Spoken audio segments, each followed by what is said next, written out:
नमो तस् भगवतो अरहतो सम्मा सम्बुद्धस्स। नमो तस् भगवतो अरहतो सम्मा सम्बुद्धस्स। नमो तस् भगवतो अरहतो सम्मा सम्बुद्धस्स। आज हम पशुर सुत्त पर बात करने वाले हैं और ये सुत्त का जो उद्देश्य है कि लोग प्रशंसा के इच्छुक हो, धर्म संबंधी वाद विवाद में पड़ते हैं, लेकिन मुक्त पुरुष विवाद में नहीं पड़ते हैं। इसका ऑब्जेक्ट है, विषय जो है कि जो मुक्त पुरुष है, मुक्त यानी ज्ञानी पुरुष है, वो वाद विवाद में नहीं पड़ते। वो वाद विवाद में इसलिए नहीं पड़ते क्योंकि वो सत्य को जान चुके होते हैं, सत्य को समझ चुके होते हैं। इसलिए वो किसी पर के सामने भी, किसी के सामने भी जो बात करते हैं, किसी भी विषय पर बात करते हैं, तो वो सत्य के लिए बात करते हैं। और सत्य जिसने जान लिया है, जिसने समझ लिया है, उस मुक्त पुरुष को, मुक्त मतलब मार बंधनों से जो मुक्त हुआ पुरुष है, ज्ञानी पुरुष है, उसके साथ विवाद करने से भी वो आपसे विवाद नहीं करेगा। वो सत्य को जान चुका है और विवाद या झगड़ा करना उसका उद्देश्य होता ही नहीं है, क्योंकि वो अपने आप को श्रेष्ठ दिखाने की भी कोशिश नहीं करेगा। सामान्य व्यक्ति इसीलिए वाद विवाद करता कि वो दिखाना चाहता कि मेरे पास कितना बड़ा ज्ञान है और तुम्हारे पास कुछ नहीं है, तुम्हारे पास कुछ नहीं है, मेरे पास बहुत ज़्यादा है। और जो सामने वाले को जो दिखाता है, वो दिखाने के चक्कर में अहंकार पैदा होता है। जब घमंड पैदा होता है, अहंकार पैदा होता है, वहीं पे वाद विवाद होता है, वहीं पर झगड़ा फसाद तैयार होता है। तो इस सुत्त का जो उद्देश्य है वो है कि झगड़े फसाद को समाप्त करना। इसका जो ऑब्जेक्ट है कि महत्वपूर्ण है कि जो लोग सोशल वर्क करते हैं, सामाजिक काम करते हैं, उनको अपनी भाषा शैली को किस प्रकार आदर सूचक बनाना है, किस प्रकार सामने वाले को अपना मित्र बनाना है और किस प्रकार से किस बात को रखना है, ये भी एक महत्वपूर्ण इससे जानने को मिलेगा। क्योंकि हम अपने तर्क, अपने विचार और अपना दृष्टिकोण लोगों पर थोपते हैं, लेकिन कभी क्या हमने ये कोशिश की है कि जो हमने दृष्टिकोण अपनाया है, हमारे अपने विचार है, हमने क्या उसको जांचा है, परखा है, समझा है कि ये सत्य है? कि किसी अंधे व्यक्ति ने, किसी अंधे ने हमको बता दिया कि हाथी ऐसा है और हमने मान लिया कि हाथी ऐसा ही है। लेकिन जो सत्य का जानकार है वो तो आपको सत्य बताएगा। तो सत्य बताने वाला जो व्यक्ति है, जो जानकार सदपुरुष है, उस सदपुरुषों की वाणी को जांच के, परख के, समझ कर उसका प्रचार प्रसार करना चाहिए, न कि विवाद करना चाहिए। तो तथागत के पास उस समय बहुत से लोग जाते थे विवाद करने के लिए, वाद विवाद करने के लिए। तो कोई अपने धर्म को श्रेष्ठ बताता था, कोई दूसरा अपने धर्म को श्रेष्ठ। तो तथागत विवाद नहीं करते थे, उससे झगड़ा नहीं करते थे, वाद विवाद में नहीं पड़ते थे। वो तो उससे सिंपल, जहाँ जानकारी होती थी उनको मतलब एक कदम चलने के लिए कहते थे, केवल एक कदम। और एक कदम चलने का उनका तरीका था कि वो जहाँ पटाचारा जो दुखी थी, तो उसको राई के दाने लाने के लिए कहा, उसका जब पुत्र एक्सपायर होता है तब। और जब प्रकृति नामक जो लड़की थी, जो आनंद के प्रेम में पड़ी थी, उसको उन्होंने इस तरीके से समझाया कि उनको मालूम था कि आनंद के प्रेम से तो ये छूटेगी नहीं। तो उसको पूछा कि तुम्हें आनंद की कौन सी चीज़ अच्छी लगती है? मैंने बोला उसकी आंखें बहुत अच्छी है। तो उनका आंखों में से तो सब अश्रु धारा बहती रहती है, कीचड़ बहता है। बोले उसकी नाक अच्छी लगती है, तो नाक में से सब ये निकलती रहती गंदगी। तो उन्होंने उसके दृष्टिकोण को चेंज किया और कहा कि मैं शादी कर दूंगा, शादी करवा दूंगा, लेकिन बस तुमको पहले सर के बाल मुंडवा के आना है। तो सर के बाल भी मुंडवा दिए और उसको भिक्षुक भी बना दिया। तो तथागत का जो सिस्टम था वो विवाद करने का तो रहा ही नहीं, वो तो मार्ग पे लाना चाहते थे। वो मार्ग पे लाना चाहते थे। तो क्या होता है कि व्यक्ति के अंदर जो दृष्टियाँ पैदा होती है वो क्यों होती है, सबसे महत्वपूर्ण बात जो है वो दृष्टियाँ जो पैदा होती है उसकी धारणा के कारण। वो जो धारणाएं वो बनाता है, वो जो साहित्य वो पढ़ता है, जिस संगत में वो रहता है, तो उसके कारण उसका दृष्टिकोण निर्माण होता है। और बहुत बार ऐसा होता है कि उस दृष्टिकोण को उसने जांचा परखा नहीं होता है, क्योंकि जो मन है, मन मन मन मन को जिसने नहीं समझा, सबसे पहले जिसने मन को नहीं समझा, जिसने चित्त को नहीं समझा, जिसने इंद्रियों को नहीं समझा और जिसने मन के वर्किंग को नहीं समझा कि मन कैसे काम करता है, फिर मन और रूप को नहीं समझा, रूप यानी शरीर को नहीं समझा, जिसने जाना नहीं कि हमारा शरीर किस प्रकार से बना है, क्या है, इसकी उत्पत्ति क्या है और इसकी विनाश क्या है, जिसने ये समझा नहीं, जिसने ये जाना नहीं, तो वो होता क्या है कि वो मनोवृत्ति के बंधन में आ जाता, मनोवृत्ति तैयार करता है। मतलब मन जब आपका मालिक बन जाता तब आप मन के गुलाम बन जाते। जब आप मन के गुलाम होते हो, मन मालिक होता है, तब वो अपने अनुसार आपको भगाते रहता है। जिधर जिधर मन बोलता है उधर उधर आप दौड़ते हो और जैसा जैसा मन बोलता है वैसा वैसा आप करते हो।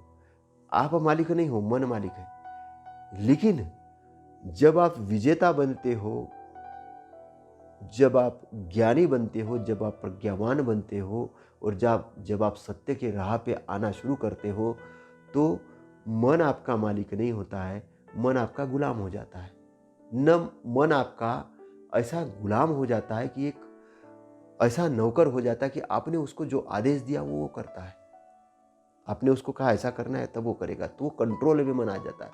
तो अपने इंद्रियों को साधना, इंद्रियों की साधना करना, जैसे कि एक घुड़सवार है, घोड़े को प्रशिक्षित करता है, वैसे ही अपने इंद्रियों को प्रशिक्षित करना, ये किसका काम है? ये आपका काम है। तो आप प्रशिक्षित कैसे करोगे? जब आप जागृत हो जाओगे, जानकार हो जाओगे, और वो मन के प्रशिक्षित करने से, इंद्रियों के प्रशिक्षित करने से मन प्रशिक्षित होगा और मन के प्रशिक्षित करने से आप आदेश देने वाले होंगे कि आपको मन को क्या आदेश देना और क्या काम करना है। तो आप वीर पुरुष हो जाओगे, आप वीर पुरुष हो जाओगे। फिर आप किसी मानसिक रूप से उत्पन्न हुए दृष्टिकोणों के अंदर में नहीं आओगे। फिर आप सत्य को सत्य जानो, फिर आप विवाद में नहीं पड़ोगे। तो सबसे पहले जानकारी खुद को लेना जरूरी है, खुद को जानना जरूरी है। और खुद को जब जानोगे और जब आप सत्य तक पहुंचोगे, और सत्य तक पहुंचने का जो ये मार्ग है, ये रास्ता है, ये बहुत आसान है, लेकिन इसके ऊपर थोड़ी सी मेहनत भी करने की ज़रूरत है। रोज़ मेहनत करने की ज़रूरत है, थोड़ी थोड़ी मेहनत करने की ज़रूरत है। तो धर्म संबंधी जो विवाद, जो झगड़े, जो फसाद हो रहे हैं, उन फसादों को समाप्त करना, शांति की स्थापना करना और मानव के अंदर में बंधुभाव पैदा करना, इस दृष्टिकोण से ये सूत्र कहा गया है। तो हम इस सूत्र के माध्यम से समझने की कोशिश करेंगे और अपनी मिथ्या दृष्टि, जो कि गलत दृष्टिकोण है, उसको त्याग कर सम्यक दृष्टि को जानेंगे, समझेंगे और सम्यक दृष्टि को अपनाकर हम अष्टांग मार्ग पर चलकर दुख मुक्ति के मार्ग पर चलकर हम अपने को मुक्त करेंगे। मुक्त का मतलब किससे मुक्त? अपने बुराई से मुक्त। अपने बुराई से मुक्त होकर हम अच्छाई के अंदर आएंगे और अच्छाई के अंदर आके हम अपने जीवन को अच्छा बनाएंगे, प्रोग्रेसिव बनाएंगे और अपना समय व्यर्थ न करते हुए हम आगे बढ़ेंगे। तो हम सूत्र पर चर्चा करते हैं। लोग विवाद करते हैं कि शुद्धि यही अपने धर्म में है और विशुद्धि दूसरे धर्मों में नहीं है। वे अपने मत में आसक्त हो उसी का गुण गाते हैं और मनुष्य अलग अलग धर्मों में निविष्ट है। अब इसको समझना होगा। सबसे पहले आपने ऐसे लोगों को देखा होगा जो ये समझते हैं कि उनको सब कुछ पता है, सब कुछ जानकारी है, उनको सब कुछ जानकारी है, सब कुछ पता है, उन्हें कुछ जानने की जरूरत नहीं है, कुछ समझने की जरूरत नहीं है। वो जो साहित्य के अंदर लिखा है बिल्कुल सत्य है, उस पर प्रश्न चिन्ह लगाने की जरूरत नहीं है। भले ही वो टाइपिंग वाले ने गड़बड़ कर दिया हो तो भी सत्य है। भले ही जो लिखने वाला था, जो करेक्शन करने वाला था, उसने अपने दिमाग से 2-4 लाइनें मिला दिया तो भी वो सत्य मानना पड़ेगा, क्योंकि शास्त्र ऐसे लिखे हैं कि ईश्वर है, आपको मानना पड़ेगा। मान लिया ईश्वर है, दूसरा कहे ईश्वर नहीं है, आपको मानना पड़ेगा। मान लिया ईश्वर नहीं है।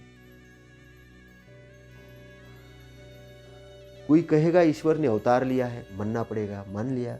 किसी ने कहा नहीं लिया, मानना पड़ेगा। किसी ने कहा कि सत्य यही है, सुख यही है, मानना पड़ेगा। मान लिया। किसी ने कहा सत्य ये नहीं है, मानना पड़ेगा। मान लिया। तो विभिन्न तरीके के विचार समाज के अंदर में प्रचलित है, लोगों के अंदर में प्रचलित है। लोग विवाद करते हैं कि आपको ये मानना पड़ेगा कि ये ईश्वर का अवतार है। अगर ये जब मानोगे तो आपकी मुक्ति होगी। ये ईश्वर के संदेशवाहक है, ये आपको मानना पड़ेगा। अगर मानोगे तभी आपकी मुक्ति होगी।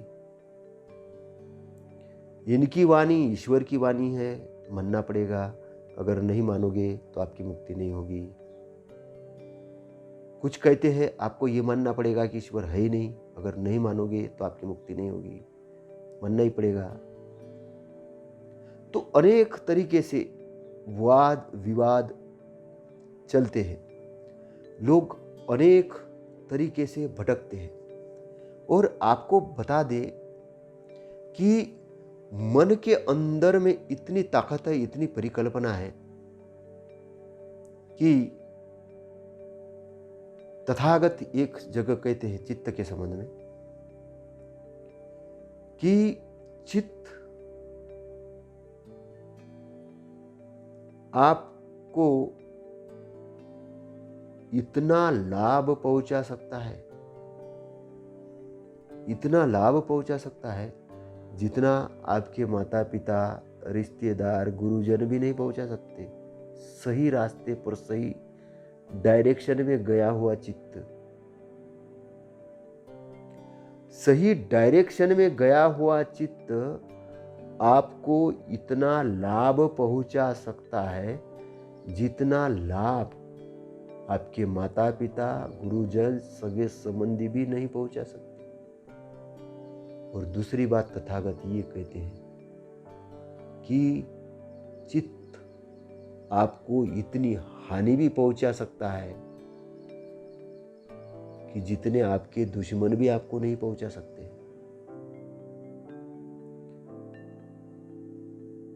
जब चित्त गलत दिशा में, गलत डायरेक्शन में जाता है, तो जब आप वाद विवाद करते हो, अहंकार में पड़ते हो, उन मनोवृत्ति में पड़ते हो जो आपने अज्ञानवश धारण कर ली है, अज्ञानवश ग्रहण कर ली है, उस मनोवृत्ति में पड़कर, उस अज्ञानता में पड़कर आप अपना भी विनाश करते हो और समाज के लिए, शांति के लिए भी घातक ठहरते हो। तो ब्रेन को सही डायरेक्शन में, चित्त को सही डायरेक्शन में और मन को मालिक नहीं बनने देने के लिए काम करना होगा। अभी तक आप लोगों के लिए काम कर रहे थे, अभी आपको अपने लिए भी काम करना होगा। आप दुनिया का भला करना चाहते हो, लेकिन अपना भला नहीं करना चाहते। अगर आप अपना भला नहीं कर सकते हो, अपने को सही दिशा में नहीं ले जा सकते हो, सही डायरेक्शन में नहीं ले जा सकते हो, तो आप दुनिया को कैसे ले जाओगे? अगर आप चित्त से, आपका चित्त भटका हुआ है, गलत डायरेक्शन में गया हुआ है, आपकी मनोवृत्ति ठीक नहीं है, आपकी इंद्रिय संतुलित नहीं है, तो आपके पास में जो गलत है वही तो आप बांटने जाओगे। जो आपने निर्माण करके रखा है वही बांटोगे। लेकिन अगर आपने सही निर्माण किया, सही जानकारी ली, सही चीज आपके पास में है, तब सही चीज को देना शुरू करोगे। और सही चीज को देने का जो कार्य आप मैत्री पूर्वक करोगे, जब आपका चित्त मैत्री पूर्वक होगा, जब आपका मन आपके कंट्रोल में होगा, जब आपकी इंद्रिय आपके कंट्रोल में होगी, इंद्रियों से होने वाले स्पर्श आपके कंट्रोल में होंगे, आपको जानकारी होगी, आप जागरण पुरुष हो जाओगे, जागरण व्यक्ति हो जाओगे, स्मृतिवान पुरुष हो जाओगे, तो सारी की सारी अच्छाई आपके अंदर आना शुरू हो जाएगी। और सारी की सारी अच्छाई आपके अंदर आना शुरू हो गई, तो सारी की सारी अच्छाई से लबालब आप हो जाओगे। तो जागृत पुरुष विवाद नहीं करेगा, जागरण युक्त पुरुष विवाद नहीं करेगा, और जागरण युक्त पुरुष है बंधन में नहीं बंधेगा। तो जागरण युक्त पुरुष विवाद में नहीं पड़ेगा, जागरण युक्त पुरुष बंधन में नहीं बंधेगा। जागरण युक्त मनुष्य, चाहे स्त्री हो, मनुष्य हो, पुरुष हो, स्त्री या पुरुष हो, जो भी, वो बंधन में नहीं पड़ेगा। तो जो बंधन में नहीं पड़ेगा वो भय से मुक्त होगा। ऐसा भय से मुक्त हुआ जो मुक्त अरहंत है, ज्ञानी है, वो व्यक्ति ही समाज कल्याण के लिए काम कर सकता है। इसलिए अपनी परिशुद्धि करना सबसे पहला दायित्व है, पहला काम है। इसलिए अनेक धर्मों के अंदर में जो लोग पड़े हैं, अनेक धर्म, धर्म का मतलब नियम, स्वभाव, आचार विचार, संस्कार, जो भी है, इसके अंदर में जो पढ़ के लोग विवाद करते हैं कि ये मेरा विचार सही है, आपका गलत है, उन्होंने सत्य तक पहुंचने की कभी कोशिश नहीं की। उनका सत्य लोगों के सहमति पर डिपेंड है, बाहरी सत्य है। उनका सत्य अपने आंतरिक पर डिपेंड नहीं, उन्होंने उसको जांचा नहीं, परखा नहीं, जाना नहीं। और हम देखते हैं कि कुछ लोगों ने ऐसे धर्म तैयार करके रखे कि इस पे प्रश्न चिन्ह नहीं लगा वो, क्योंकि विवाद के कारण, वाद विवाद के कारण वो इतने अंदर से कष्टप्रद हो गए कि उन्होंने लिख के रखा कि तर्क करना धर्म के विरुद्ध में है। तर्क करने के लिए चिंतन मनन शुरू होता है, और चिंतन मनन जहां शुरू होता है वहां मन कंट्रोल में आना शुरू होता है। क्योंकि आप चिंतन मनन करने वाला मन आप होते, मन तो भाग रहा है, चिंतन मनन आप करते हो। चिंतन मनन करते हो तो फिर आपकी उसमें प्रज्ञा शुरू हो जाती है, चिंतनमय प्रज्ञा। चिंतनमय प्रज्ञा जब शुरू हो जाती है तो आप क्या करते हो, कुछ पढ़ना शुरू करते हो, किताबें देखते हो, इधर देखते हो, उधर देखते हो, तो थोड़ा है ना, तो आप कई प्रवचन सुनते हो, कुछ करते, तो श्रुतमय प्रज्ञा शुरू हो जाती है, तो श्रुतमय ज्ञान आना चालू हो जाता है। फिर आपको कुछ लगता है कि और क्या करना है, क्या नहीं, समझ में नहीं आ रहा, कुछ चीज़ों को विश्लेषण नहीं समझ में आ रहा। फिर आप भावनाओं के अंदर में आते हो, भावनाओं को देखते हो, भावनाओं का रिजल्ट देखते हो। अगर आपने किसी को गलत बोला था तो उसकी भावना देखते हो कि कुछ समय पश्चात आपको अंदर से पीड़ा होती है। आप बोलते हैं कि यार इसको मैंने गाली दी थी लेकिन मुझे पीड़ा क्यों हो रही, क्योंकि आपने जो दिया था उसका रिएक्शंस आपको भी होता है। इसलिए आप अगर अपने लिए शांति चाहते हो, अपने लिए अच्छाई चाहते हो, तो अच्छाई बोलना शुरू करो, अच्छाई करना शुरू करो।